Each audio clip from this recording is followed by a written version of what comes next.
ए भाई आया। ललित, अरे तोड़े, हाँ पूरा नाम है ना ललित का है तोड़े। अरे क्या हो? देख तुम ना कावेरी को बेवकूफ बना सकते हो, मुझे नहीं समझा ना। मुझे पता है तू कितना मक्कार आदमी है। ये देख अभी भी वक्त है, यहाँ से निकल जाओ वरना ना आज मैं तुझे जिंदा नहीं छोड़ूंगा। समझ कि नहीं? दुष्यंत, छोड़ो मुझे। छोड़ो उन्हें दुष्यंत। कावेरी तुम्हें पता नहीं है कितना फ्रॉड आदमी है वो। जैसे भी है मुझे चलेंगे, तुम निकल जाओ यहाँ से। अरे लेकिन तुम बख्श दो हमें, निकल जाओ। चल निकलो। कावेरी बहुत ज्यादा पट्टी पढ़ाई है ना इसको। अब देख तेरी सारी चर्बी मैं उतारूंगा, देख लेना तू।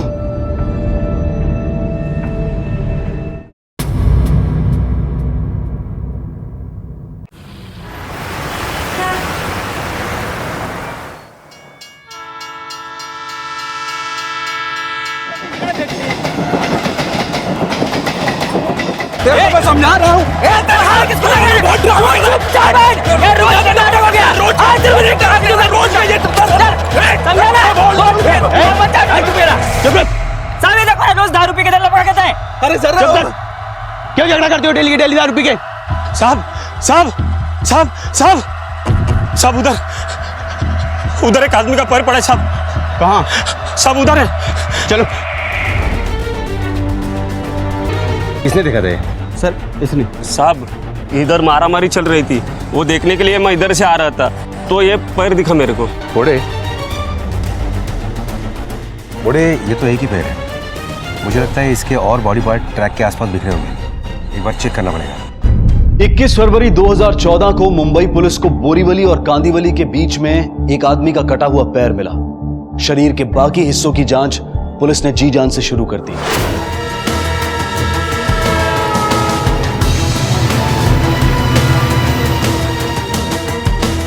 बोरीवली से विरार के अलग अलग स्टेशंस के बीच ट्रैक के पास शरीर के बाकी हिस्से मिले सिवाय सर के।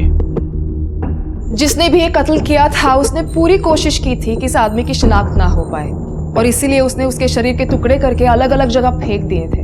पुलिस के लिए एक बिना चेहरे की लाश एक मुश्किल, एक पहेली हल करने के बराबर थी। आखिर कौन था यह आदमी जिसको इतनी बेरहमी से मारा गया था और क्यों? किस कदर उस इंसान को इससे नफरत रही होगी जिसने इसे मारा? या शायद वो दिमागी रूप से बीमार होगा। वो जो भी था बहुत शातिर था, लेकिन पुलिस ने भी हार नहीं मानी और वो अपनी छानबीन में जुट गई।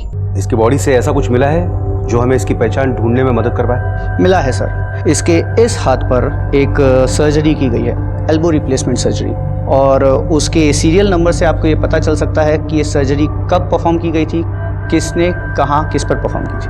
क्या नंबर है उसका? सर नंबर है CKR 00114201।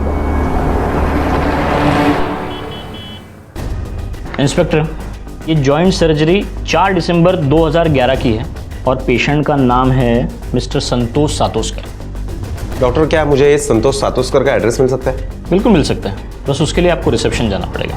Okay, thank you doctor.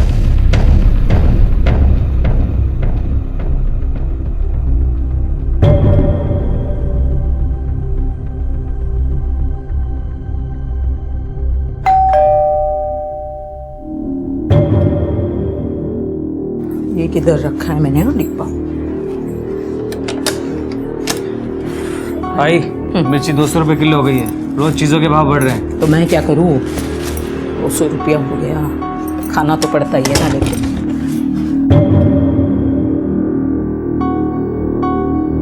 जरा सब्जी देखना होगा। आई जल्दी करना, मुझे कॉलेज के लिए देर हो रही है। देख मुझे 2 ही हाथ है, समझा ना? 2 हाथों से जितना हो सकता है उतना जल्दी ही कर रही हूँ। आई सुनना। हाँ काय रे? ले ये चेक साइन करके दे। और सुन, वो अपने 3-4 कस्टमर्स है ना, उन्होंने डब्बा कैंसिल करने को बोला है। क्यों? तू रोज एक ही भाजी भेज देती है उनको। अरे दूधी खा के थक गए वो लोग।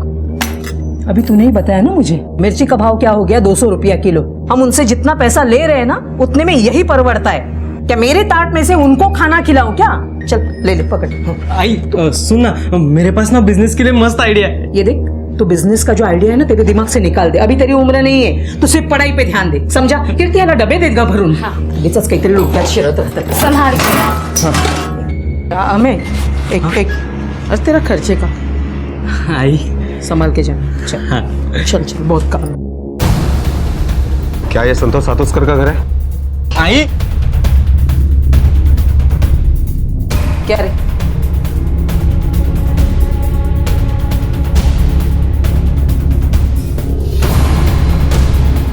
जा, तू चिंता मत कर, कॉलेज को देर हो रही है ना तेरे को। जा। हाँ।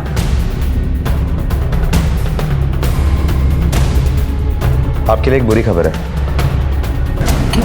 हमें संतोष सातोस्कर की लाश मिली।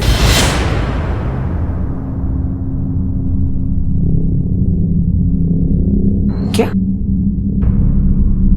सब? लेकिन उनको मर के अभी 1 साल हो गया है। क्या? हाँ।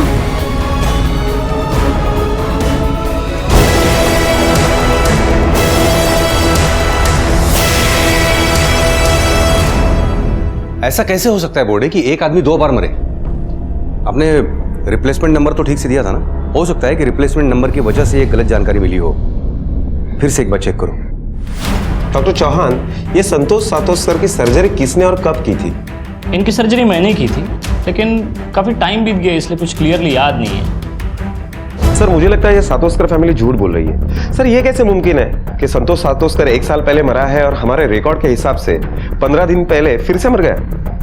ये संतोष सातोस्कर का सर मिलता तो पहचान आसानी से हो जाती, लेकिन बोर्डे कुछ ना कुछ तो करना ही पड़ेगा ये सातोस्कर फैमिली का झूठ पकड़ने के लिए, ताकि ये साबित हो सके कि लाश वाकई संतोष सातोस्कर की ही है। एक काम करो बोर्डे। आपके पिताजी क्या काम करते थे? साहब वो वाटर प्रूफिंग का काम करते थे और उन्हें काम की वजह से बहुत घूमना पड़ता था। उस दिन भी वो शहर के बाहर काम से गए हुए थे, रात को आने वाले थे कि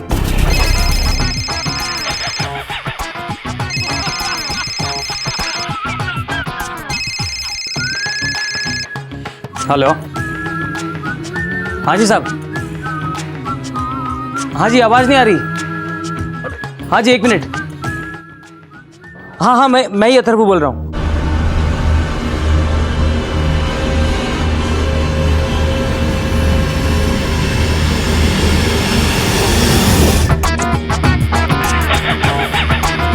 अरे क्या हुआ? अरे टीवी क्यों बंद कर दिया? अरे मेरा फेवरेट प्रोग्राम चल रहा था ना। आई क्या? बाबा की ट्रेन का एक्सीडेंट हो गया। क्या?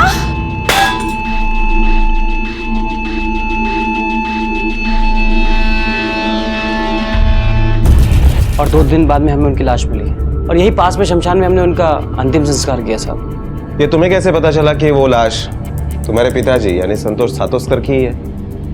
साहब, लाश बहुत ज़्यादा जल चुकी थी। रेलवे ने बर्थ के रिकॉर्ड से सबकी पहचान की थी और बाबा की सीट पे ही उनकी लाश मिली थी। तुम्हारे पास उनका डेथ सर्टिफिकेट होगा ही ना? जी हाँ साहब। उसकी एक कॉपी और संतोष सातोस्कर का एक फोटो हमें चाहिए। लाता हूँ सर। सब मैंने आपको पहले ही बताया ना, उनको गए हुए 1 साल हो गया अभी, और अभी आज आप पूछताछ कर रहे हैं। वो तो मैंने पिछली बार भी सुना था। क्या जमाना आ गया, गड़े हुए मुर्दों की भी छानबीन करती है पुलिस आजकल।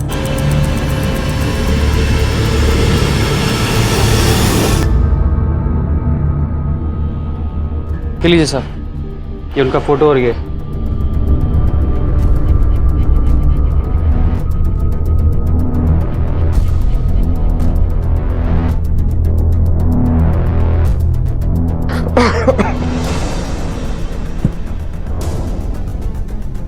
लगी तो नहीं? नहीं साहब।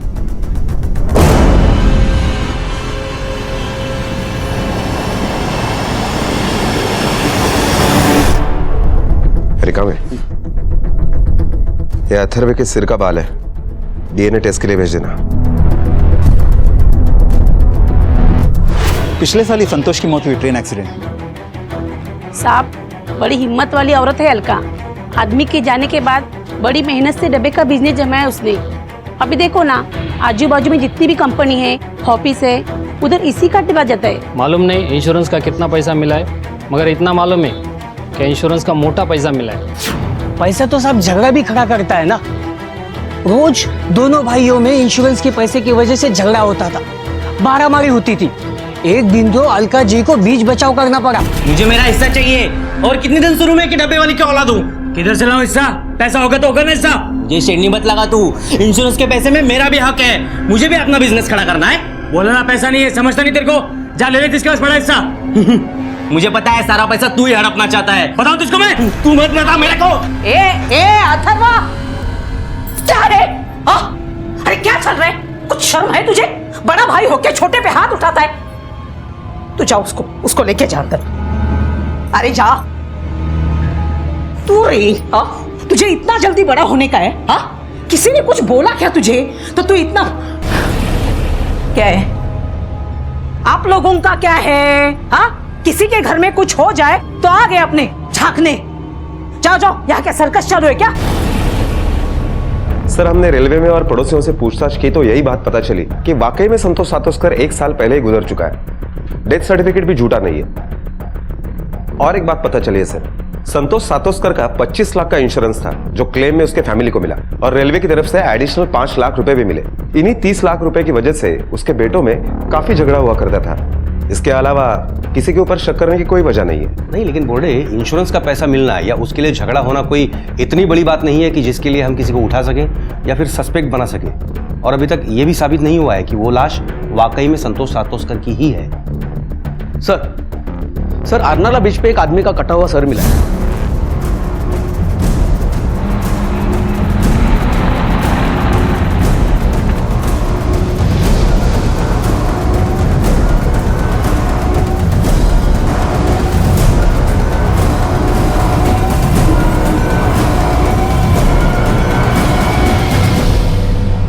ये सर इसी बॉडी का है जिसके टुकड़े आपको मिले हैं, और इसके सर को बार बार जोर जोर से पटक पटक कर इसे मारा गया है, और मारने के तकरीबन 4 से 5 घंटे बाद इसके टुकड़े किए गए हैं, वो भी किसी तेज धारीदार चीज से।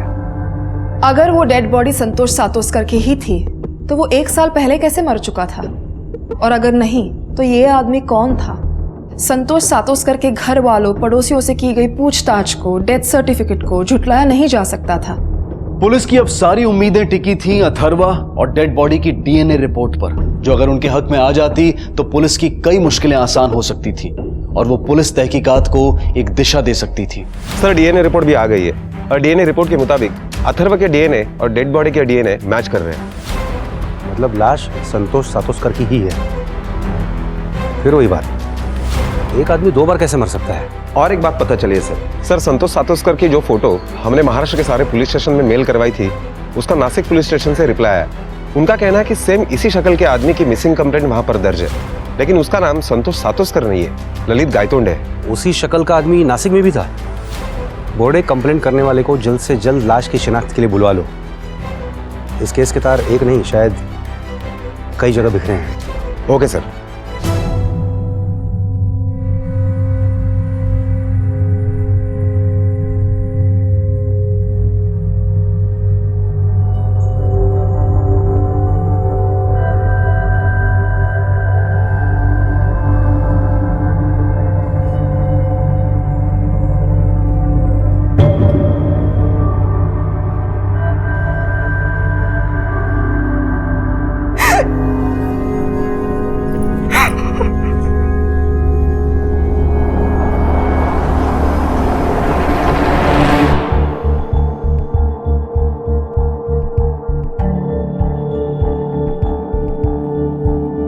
साहब, ललित मेरे पति थे।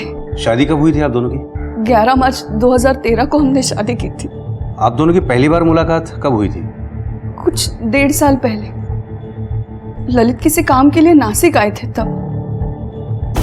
वो मर के अभी 1 साल हो गया है। हम रोज एक दूसरे से मिलने लगे और फिर पता ही नहीं चला कि कब फिर हमने शादी कर ली।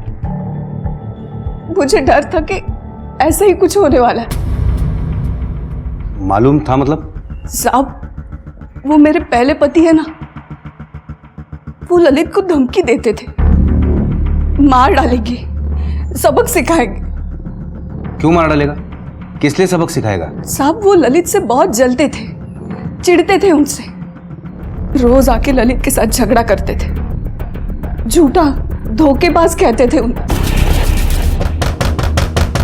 ए भाई, आया। ललित गायतोंडे, हाँ पूरा नाम है ना ललित गायतोंडे। अरे क्या हो? देख तुम ना कावेरी को बेवकूफ बना सकते हो, मुझे नहीं समझा ना? अरे मुझे पता है तू कितना मक्कार आदमी है। ये देख अभी भी वक्त है, यहाँ से निकल जाओ वरना ना आज मैं तुझे जिंदा नहीं छोड़ूंगा। समझ कि नहीं? दुष्यंत, छोड़ो मुझे। छोड़ो उन्हें दुष्यंत। कावेरी तुम्हें पता नहीं है कितना फ्रॉड आदमी है वो जैसे भी है मुझे चलेंगे, तुम निकल जाओ यहाँ से। अरे लेकिन तुम बख्श दो हमें, निकल जाओ। चल निकलो। कावेरी बहुत ज्यादा पट्टी पढ़ाई है ना इसको। अब देख तेरी सारी चर्बी मैं उतारूंगा, देख लेना तू। तुमने उसकी पुलिस में कंप्लेंट क्यों नहीं की? साहब ललित बहुत शरीफ आदमी थे, वो घर का झगड़ा पुलिस में नहीं ले जाना चाहते थे और उनके रियल एस्टेट के काम में भी कुछ टेंशन चल रही थी। उनका बाहर गांव आना जाना लगा रहता था। फिर कुछ दिनों बाद मेरी माँ बीमार पड़ गई, उसके इलाज के लिए पैसे चाहिए थे, उसकी भी बहुत टेंशन थी। इस बार ललित मेरी माँ के इलाज के लिए पैसों का इंतजाम करने ही बाहर निकले थे। मुझे पक्का यकीन है साहब दुष्यंत ने ही कुछ किया होगा और वो मुझे भी नहीं छोड़ेगा। रियल एस्टेट के काम के लिए वो शहर से बाहर क्यों जाता था और कितना कमा लेता था? सब पैसे का कुछ पक्का नहीं था। शुरू में तो लाखों कमा लेता था, लेकिन फिर काम कम हो गया तो लाखों से 1000 पे आ गया। ललित का काम ठीक नहीं चल रहा था, ललित को बहुत टेंशन थी। ठीक है, आप जा सकती हैं, लेकिन हो सकता है आपको वापस आना पड़े। पवार मैडम लेके जाइए इन्हें, इनके और दुष्यंत के फोन नंबर्स, बैंक डिटेल्स सब ले लो। एक आदमी जो 1 साल पहले मर चुका है, नासिक में कावेरी के साथ 1 साल से रह रहा था। फिर पुलिस को उसकी लाश टुकड़ों में मिलती है, जिसे कुछ 15 दिन पहले मारा गया है। एक आदमी जिसकी 2 बीवियां, 25 लाख की इंश्योरेंस की रकम, दूसरी बीवी का पहला पति जो ये सब बर्दाश्त नहीं कर सकता। बोर्डे इस केस में कुछ नहीं, बहुत कुछ खुलना बाकी है। एक काम करो, तुम यहां रहकर संतोष सातोस्कर की असलियत पता करो और मैं नासिक जाकर दुष्यंत और ललित की खबर निकालता हूं।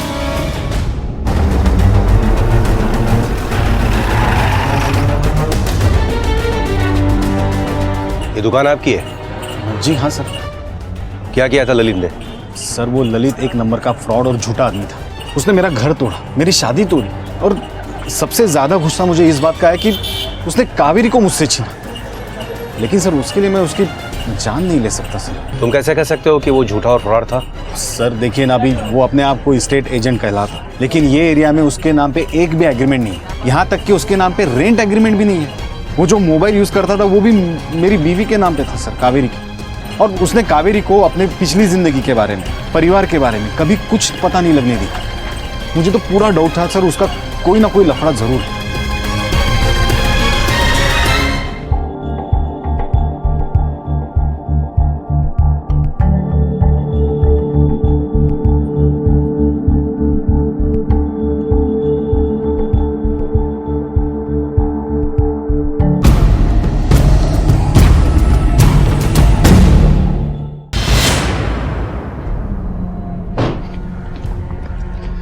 जैन सर, हमारा शक सही निकला।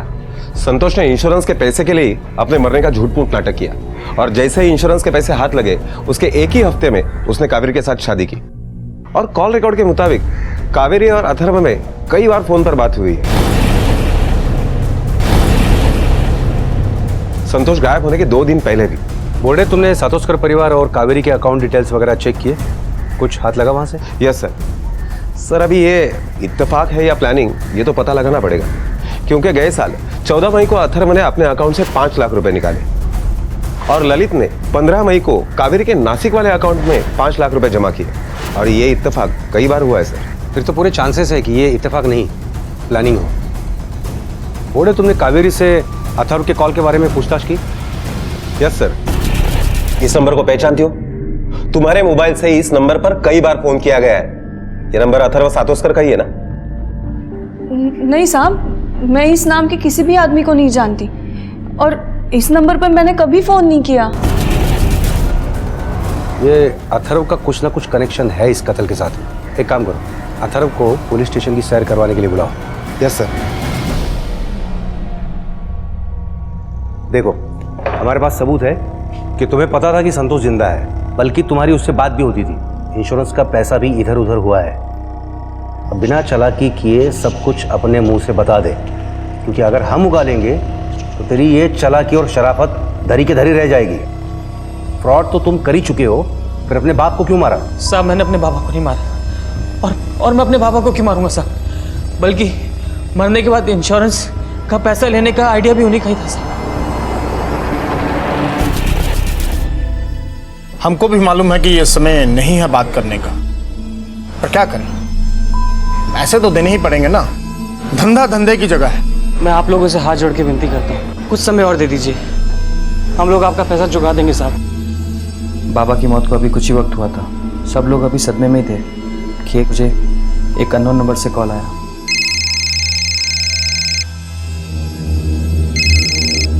हेलो हेलो, मेरे पास एक खबर है तुम्हारे बाबा के बारे में।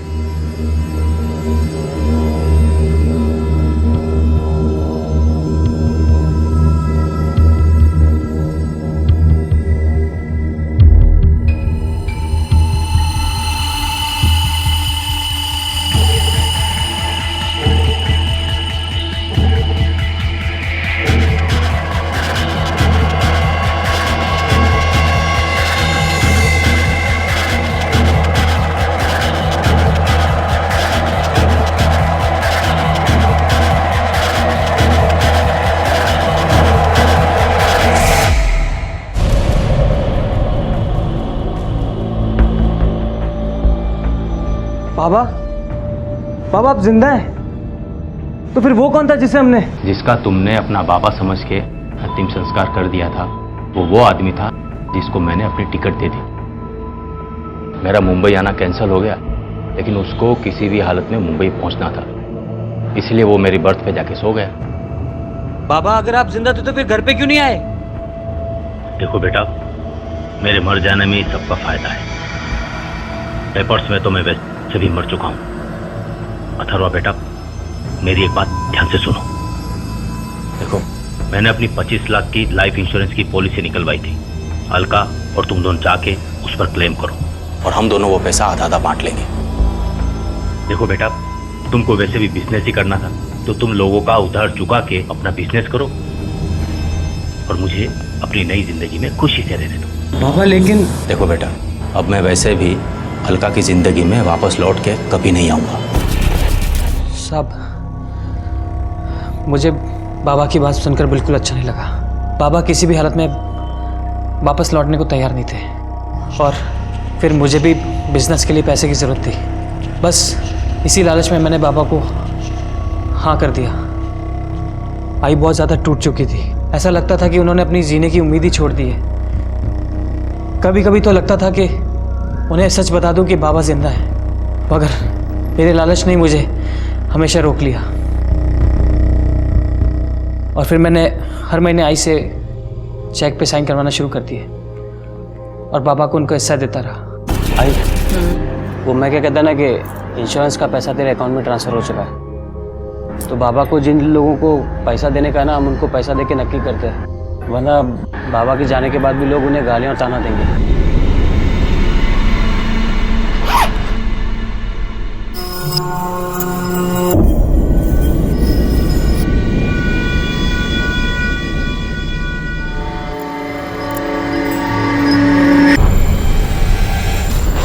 चल आता हूँ आई।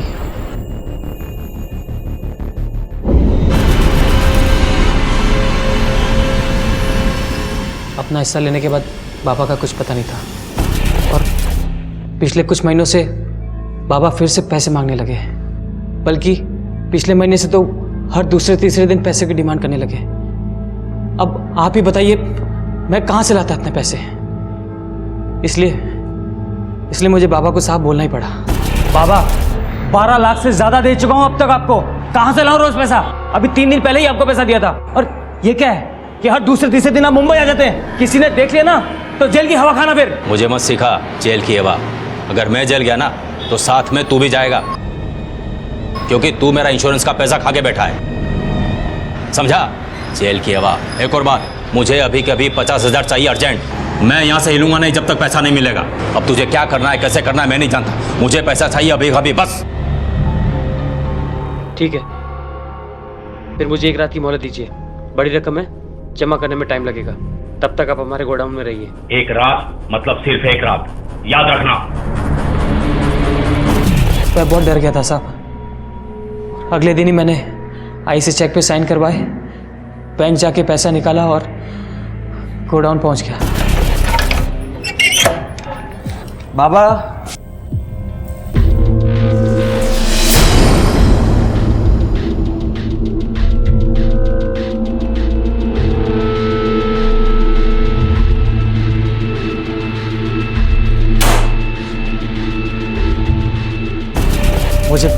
मुझे बाबा के लिए बहुत डर लगा था साहब, और ये बात मैं किसी को बता भी नहीं सकता था। इतना सारा खून कहाँ से आया, क्यों आया, और बाबा कहाँ चले गए साहब, मुझे कुछ नहीं पता।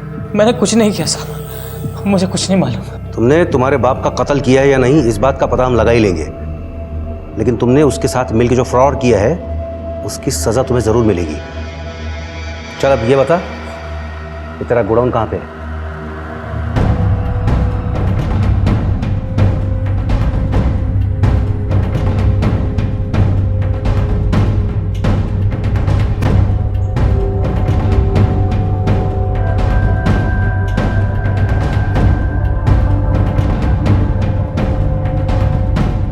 घोड़े, संतोष ने जिस पैसे के लिए अपने बेटे के साथ मिलकर इतनी बड़ी प्लानिंग की, हो सकता है कि उसी पैसे के लिए फैमिली के और लोग भी इस प्लानिंग में शामिल हों। सब पे नज़र रखो। कातिल का अब तक तो कोई सुराग मिला नहीं है, लेकिन उम्मीद है जल्द से जल्द वो हाथ आएगा। अच्छा, तुमने कत्ल के वक्त अथर्व की फ़ोन लोकेशन चेक की?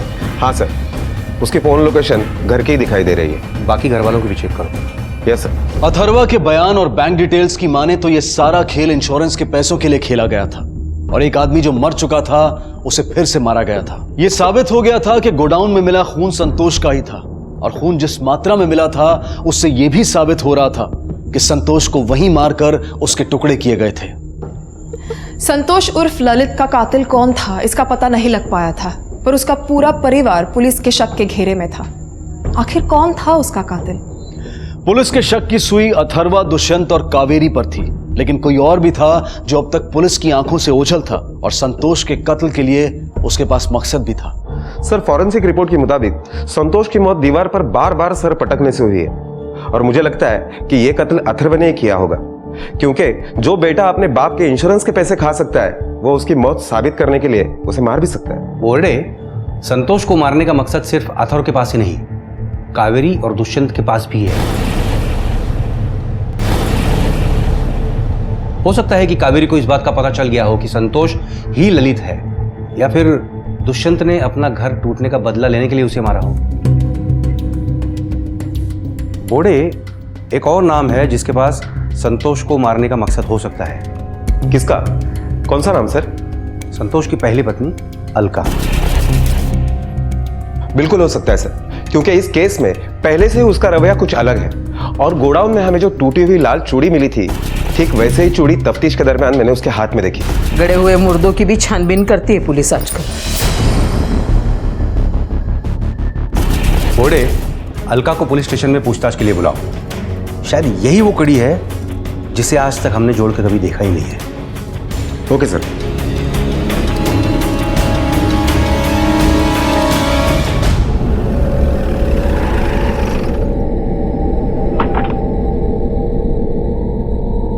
सर, ये वही रजिस्ट्रेशन की फाइल है, इसके अंदर। सर, अलका मैडम को लेके आए। काफी मजबूती से बांध रखा है तुमने अपने घर परिवार को। देखकर लगता है कि तुम पर कभी किसी बात का असर होता ही नहीं होगा। क्यों नहीं होता है ना सर? ये मजबूती है या दुख? दुख इस बात का कि जिस इंसान की विधवा बनकर तुम जी रही हो वो 20 दिनों पहले तक जिंदा था, एक दूसरी औरत के साथ रह रहा था। इस बात का तुम्हें पता चल गया। पता चलते ही तुम्हारा यह दुख इस कदर गुस्से और बदले की भावना में बदल गया कि तुमने उसे सचमुच ही मार डाला। एक झूठ मूठ की विधवा से सचमुच की विधवा बनना तुमने मंजूर कर लिया। बोलो, सही है ना? इसी वजह से मारा ना तुमने उसको, या कोई और वजह थी? हाँ, इसी वजह से मारा उनको। उसकी झूठी मौत का सच्चा नाटक तुम्हें कैसे पता चला? अभी कुछ दिन पहले ही जब वो ले इधर साइन कर। आई, चेक साइन करने से पहले भाव को पूछ तो सही, हर दूसरे दिन किस बात का चेक साइन करवाता है तुझसे? हाँ रे अथर्वा, मैं भी तुझे वही पूछने वाली थी। परसों ही तूने एक चेक साइन करवाया था ना, इतना किसका पैसा देने का है रे? आई, इसने तुझसे कहा, तूने मुझसे पूछ लिया। विश्वास नहीं तुझे अपने बेटे पे? अरे अभी देर हो रही है, आके बताता हूँ तुझे। अथर्व ने सीधा सीधा जवाब नहीं दिया, तभी मुझे उस पर शक हुआ।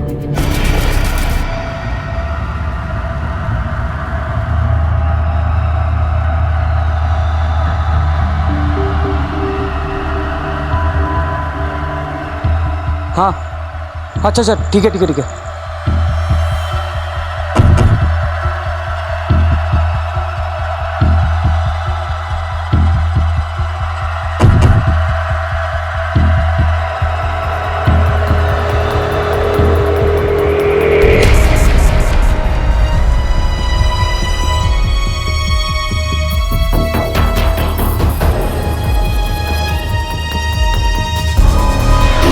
उनको जिंदा देख के मुझे जो खुशी होनी चाहिए थी,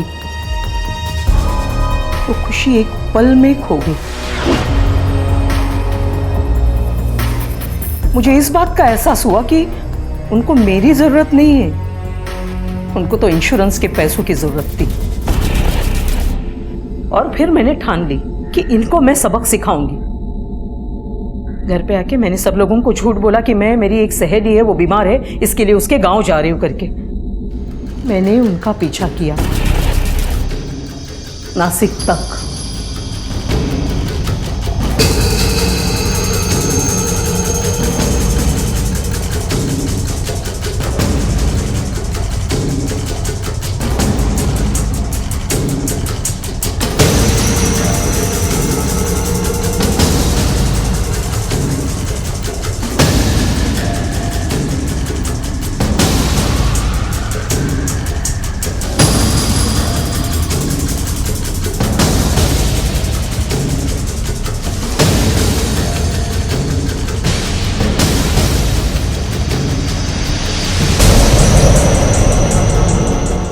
वहां जाके देखा तो वो किसी और औरत के साथ रहते हैं। मतलब मुझे छोड़ के जाने में उनकी कोई मजबूरी नहीं थी।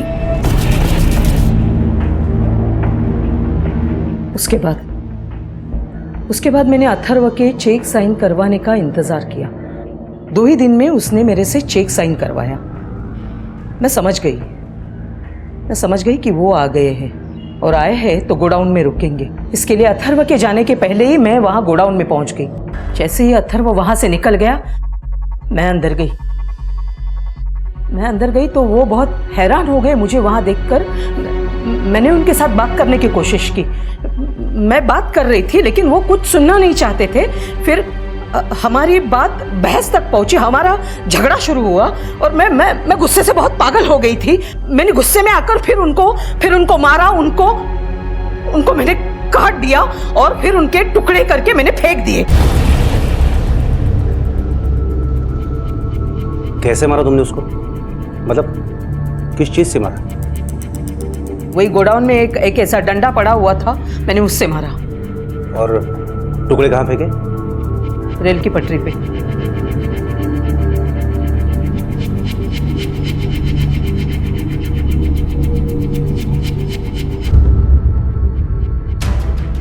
बोले ये औरत झूठ बोल रही है। फॉरेंसिक रिपोर्ट क्या कहता है कि मौत किस वजह से हुई थी? दीवार पर बार बार सर पटकने की वजह से। और ये औरत कह रही है कि सर पे डंडा मारने की वजह से मौत हुई है। इंसान के टुकड़े करने के लिए चाकू नहीं, चॉपर चाहिए, और साथ में ताकत भी। अब चाहे जितने टुकड़े करने के बाद डेड बॉडी का कुछ तो वजन होता ही है ना। इस औरत ने अकेले कैसे मैनेज किया होगा ये सब, और वो भी 10 स्टेशन के बीच फेंकने के लिए? झूठ बोल रही है ये, किसी को बचाने के लिए। वो एक काम करो, ये अलका के घर के आसपास वाले मटन वाले दुकानों में पूछताछ करो कि किसी ने 19 फरवरी को उनके दुकान में से कोई चॉपर भाड़े से लिया है या खरीदा है, या दोस्ती खाते में उठाया है क्या? Okay sir.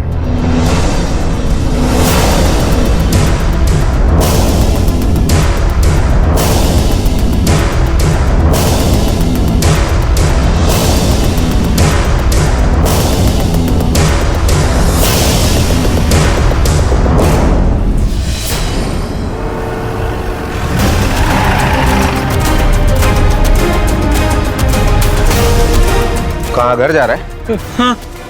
चल तुझे तेरे असली घर पर लेकर चलते हैं। देखा मैं क्या आला?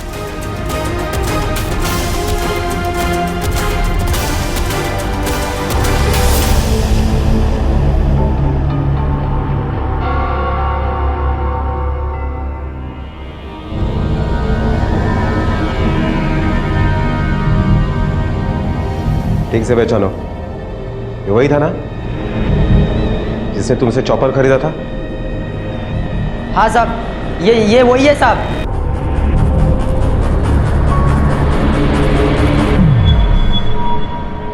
चल, बिना घुमाए फिराए सीधे सीधे अपने मुंह से बोल, क्यों मारा अपने बाप को? क्योंकि उन्होंने मेरे आई को धोखा दिया। मैंने अपने आई को देखा है रात रात भर बाबा के यादों में रोते हुए। तुझे पता कैसे चला कि वो जिंदा है? उस दिन मेरे दोस्त के घर में पार्टी थी, बहुत सारे मेहमान आने वाले थे, खाना खाने के लिए बर्तन चाहिए थे, इसलिए मैं गोडाउन में गया बर्तन लाने के लिए। तब मैंने वहाँ पे बाबा को देखा।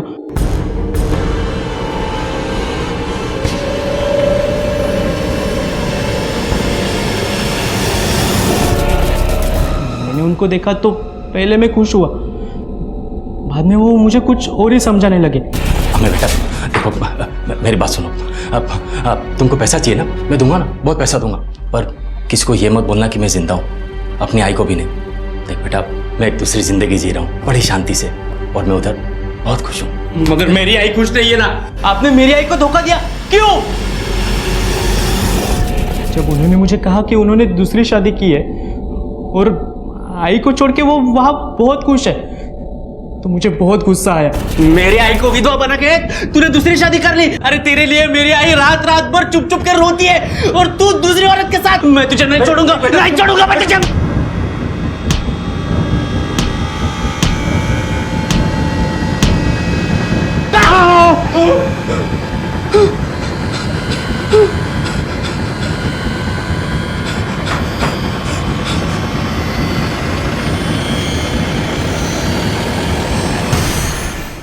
मैंने ये सब घर जाके अपने आई को बताया।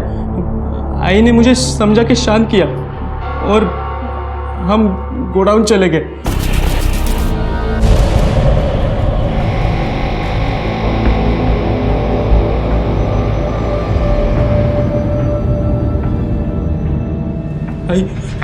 आई देख मेरे हाथ से क्या हुआ। आई जानबूझ के नहीं किया मैंने। आई इसने तुझे धोखा दिया, ये सुन के मुझे बहुत गुस्सा आया। आई इसलिए गलती से हो गया। आई सुन सुन सुन, तेरा बाप तो मेरे लिए 1 साल पहले ही मर चुका है, तो डर मत, मैं आई हूँ ना तेरी। हाँ, हम एक काम करेंगे, तो डर मत, हम इनकी लाश का कुछ ठिकाना लगा देंगे, इनके टुकड़े टुकड़े करके फेंक देंगे। अगर तुझे किसी ने भी कुछ पूछा ना तो मैं संभाल लूंगी, समझा ना? ये आदमी के वास्ते मैं मेरा घर टूटने नहीं दूंगी। तू तू तू फिक्र मत कर, मैं हूँ, मैं सब संभाल लूंगी तुझे। हाँ, सब संभाल लूंगी। मैंने अपने एरिया के मटन वाले से मटन काटने का चॉपर लिया और मैं और आई गोडाउन में गए। वहाँ मैंने बाबा के शरीर के टुकड़े टुकड़े कर दिए। दूसरे दिन मैंने वो टुकड़े ट्रेन में से अलग अलग जगह पे फेंक दिए। मैंने अपना फोन घर पे ही रखा था ताकि किसी को मेरे ऊपर शक न हो जाए।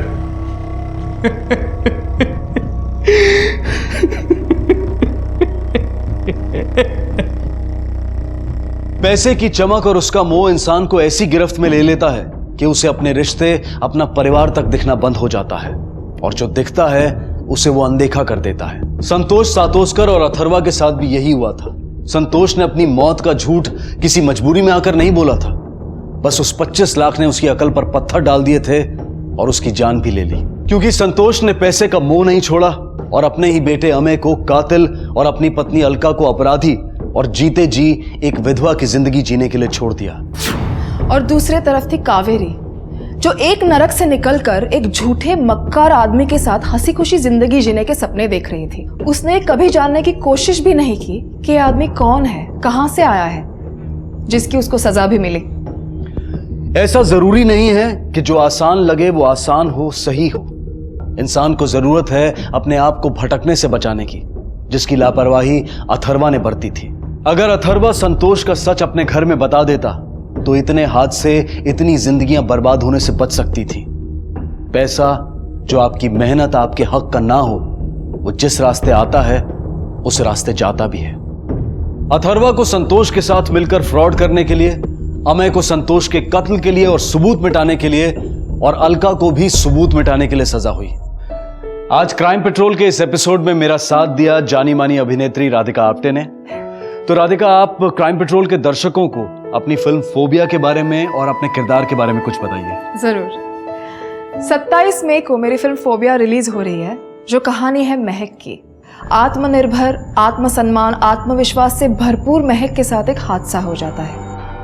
वो हादसा उसके दिमाग पर इतनी गहरी चोट कर देता है कि वो हादसे के बाद वो घर में और घर के बाहर असुरक्षित महसूस करती है। वो डरती है, घर में और घर के बाहर भी। फोबिया का मूल आधार लड़कियों की असुरक्षा और उनके साथ होने वाले हादसे हैं। ये हादसे उनके व्यक्तित्व और जिंदगी को हिला कर रख देते हैं। क्या है महक का डर और क्या सच है उसके डर के पीछे?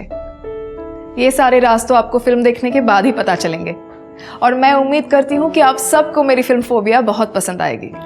आई एम श्योर सभी दर्शकों को आपकी ये फिल्म जरूर पसंद आएगी। तो राधिका, क्राइम पेट्रोल के सभी दर्शकों की तरफ से और हमारी पूरी टीम की तरफ से आपकी फिल्म के लिए आपको ढेर सारी शुभकामनाएं कि आपकी फिल्म हर स्तर पर सराही जाए। Thank you so much. Thank you. अब मैं अनूप सोनी आपसे विदा लेता हूं। फिर मुलाकात होगी अगले एपिसोड में और खुलासा करेंगे एक और जुर्म का। तब तक अपना और अपने परिवार का ख्याल रखें और देखते रहें क्राइम पेट्रोल डायल 100।